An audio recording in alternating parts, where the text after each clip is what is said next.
Right. So there are some numbers that we should be watching hopefully every year. So one number you may have heard of is BMI. We hear that all the time. All the time. Body mass index, waist circumference. We want regular monitoring of our blood pressure. We want to know our cholesterol levels and our blood sugar. Reason being is these numbers are all interrelated. So if I'm overweight, if I have a high BMI, body mass index, and I am storing more fat around my waist, if my waist circumference is bigger than 35 for women inches, greater than 40 for men, I'm storing more fat in the stomach area. Center area. And that becomes visceral fat. Yes, that becomes metabolically active. And metabolically active fat can cause us to be resistant to insulin, which ups our rate for possibly getting type 2 diabetes. Also, when you're overweight, your body's got to work harder to pump that blood through all that extra fat. Blood pressure goes up, cholesterol goes up. So all these numbers are interrelated. Yeah, so you can see that. It makes perfect sense. You want to watch it. For a healthy person, you know, you're talking about your personal training, you're talking about your eating, but be aware of these numbers every year. The reason being is, you know, sometimes my husband, for a prime example, you know, he didn't know what his cholesterol was. And, you know, and he's kind of a health nut too. Yes, he like is. She is, yes. So I sent him to the doctor because at a certain age, you want to know what your cholesterol is. We should check our cholesterol starting at age 20 and every 5 years after, but if you wait to age 40, you don't know what your norm is. You could have been high all those years. Nothing to compare it to. So that's why we want to be on top with those numbers. Okay. Those are really important numbers. I know when we talk about BMI a lot, people kind of freak out. How do I figure it out and what does it mean ultimately? Well, there's no need to freak out over BMI. The bad news about BMI is LeBron James is probably overweight or obese because if you're really muscular, it's not going to work for you. If you're older and have less muscle, you're going to think, wow, I'm in great shape. It's not going to work for you. BMI is a tool that is used in general for large populations, such as workplaces, where there's a lot of people, they have to assess everybody quickly. Right. It's an index for your height and for your weight put into a formula and tells you kind of what category you might be in. Now, most of us it's going to work for because most of us have a normal amount of muscle, but it is not percent body fat. It just says, are you healthy weight? Are you below weight? Are you obese? Are you higher? And so if your BMI, if the number is 25 or greater, you're going to be in the overweight or obese category if those numbers are above that. Yeah. And if you're a normal weight person. Now, someone like LeBron James, someone who's really muscular. Muscle, of course, weighs a lot more than fat does, so his numbers are not going to be proportionate to what you're seeing in him. They will not work in the formula. So he'd have to do skin calipers where they pinch your... Yeah. They try to pinch your muscle all over your body. They put it into a formula, or you'd have to do tape measures, or sit in this thing that it's called a bod pod. Looks like a giant egg. Yeah. You go in it with only a bathing suit. You got to wear a little cap. And that's when you really want to know your BMI then. Right. Some of us don't want to go in that, but LeBron James, he's in great shape, so it probably wouldn't be bad for him. So those are other alternative methods you have to do. You're very muscular. You may have a higher BMI because you're a muscular person. So it's important to know those numbers. In addition, we talked about waist circumference. Yes. Okay? So grab it. We can do this ourselves. We can do BMI. Just Google it online. There's free BMI calculators. And then you want to take the tape measure just above the hip bone. Just above the hip bone, because you need to know that because people don't know where exactly. Because my waist, I think it's up here. Right. I like that number up here. The number a little lower, I'm not so crazy about. Well, so that's another number. Waist to hip ratio, but really doing just above the hip bone is good enough. Okay. Women below 35, men below 40, and then we know our fat is in the right place. Okay. Gets harder as we get older, though. It does. Starts moving to that area. Everything gets harder, doesn't it? Okay, so blood pressure. Right. Do you know what your blood pressure is?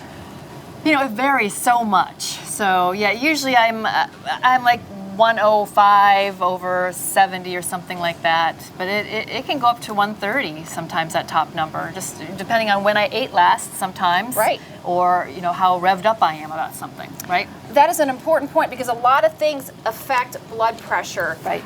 Caffeine in the morning. At my workplace, I will do blood pressure screenings right in the morning, and people are stressed because they're going to work, or it might be they might have some sales numbers at the end of the month. The blood pressure goes up. So one reading doesn't mean you have high blood pressure because your environment, if you ate something, if you drank coffee, it's going to be a little bit higher. Because your body's working like crazy. Right, at that point. And what we think affects our blood pressure. Right. So you want to be below 120 over 80.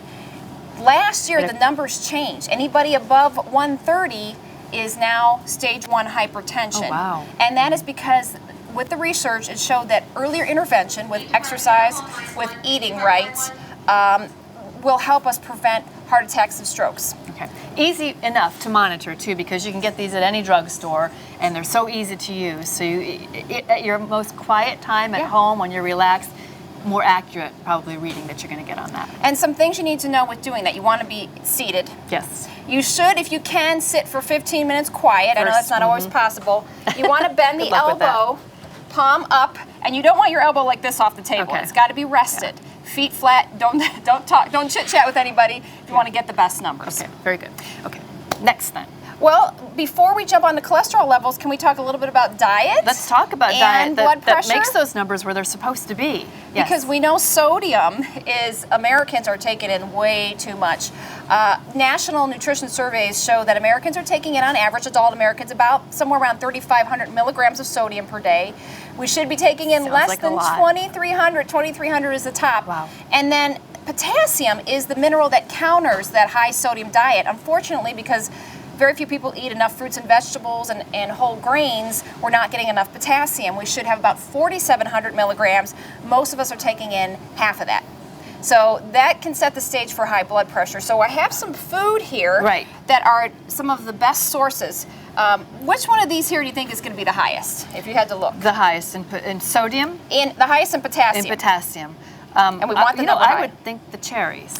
Well, cherries are a good source, but the best actually is the apricots have the highest number. Oh, no kidding. Lentils are very high, but these are all still good to excellent sources. Wonderful. I know people talk about banana having the best potassium for you, but that's not necessarily true. It's up there. It's good, but it's not the one that you want. No, the one, your baked potato, you want to eat the skin on a baked potato or a sweet potato, and I have a list here with some numbers. So if we had a half a cup of dried apricots, that would be about 1,000 milligrams. We still need 4,700.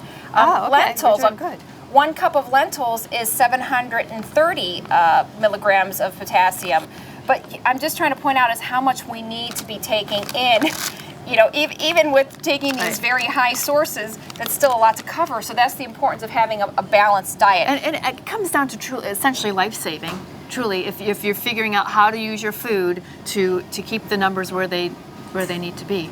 Absolutely. I mean, you want to do this over time. If I have one bad meal that's high in sodium, that's not going to affect me. But if you're eating food that's high in sodium, not getting enough potassium over time, 20, 30 years, you're setting the stage for heart disease, for high blood pressure and heart disease. Okay. Now, I know everybody's busy, so here's a quick way to get some potassium in. Can I make a little salad real quick? Yes, let's cook.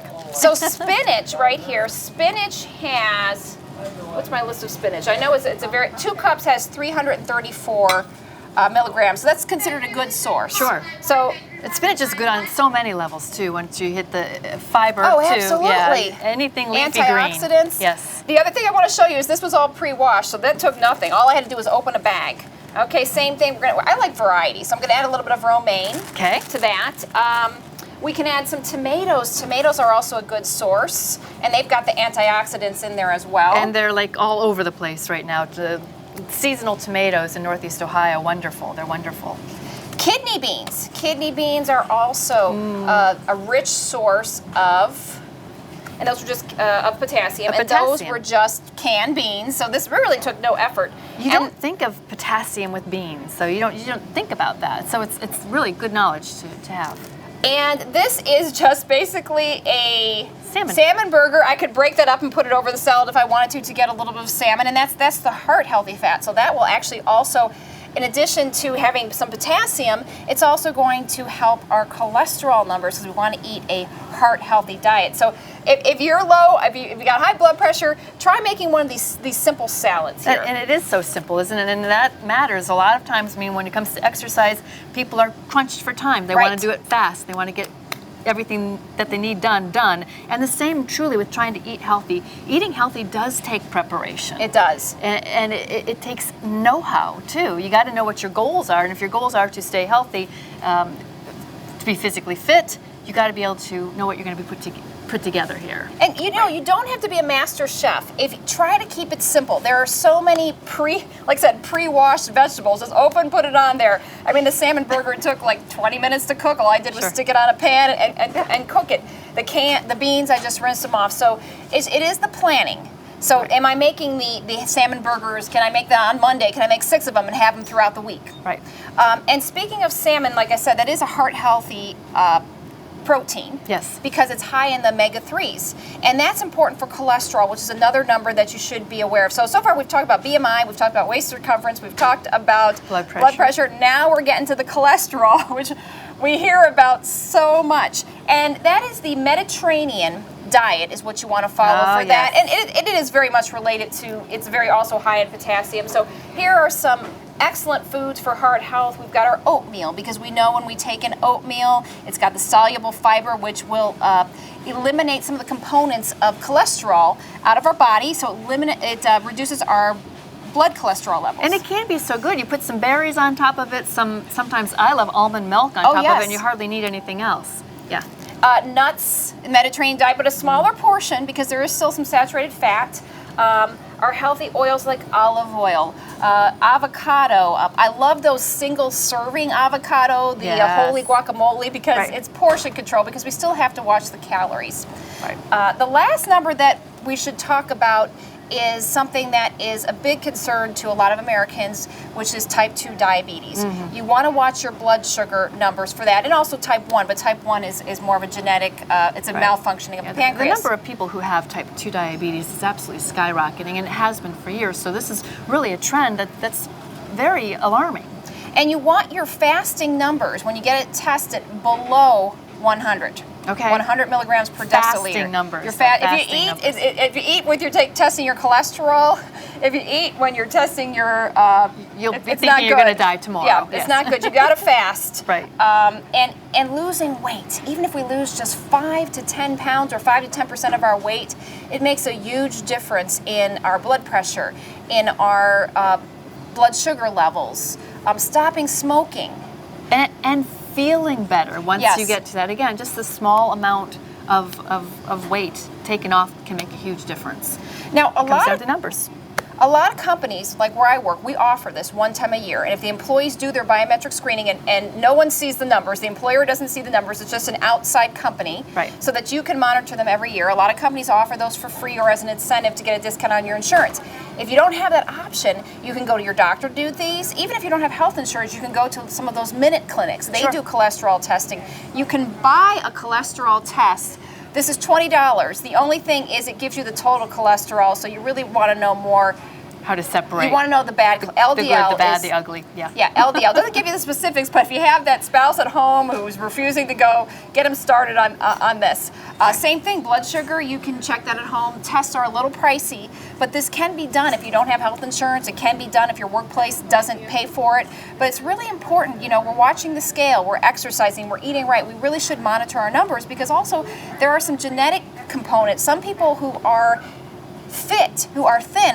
Bob Harper from Biggest Loser had a heart attack. Right. Mm-hmm. So you got to monitor those numbers. Right. Yeah. Numbers are key. From reading your labels to understanding what numbers you have going on with you can make all the difference. Again, it can make a life-saving difference. Absolutely. So, some great information to know. Thank you so much, Karen, for being with us, and thank you, Sparkle Market, for letting us in your beautiful grocery store here. And thanks so much for tuning in too for the health of it. Make it a great day.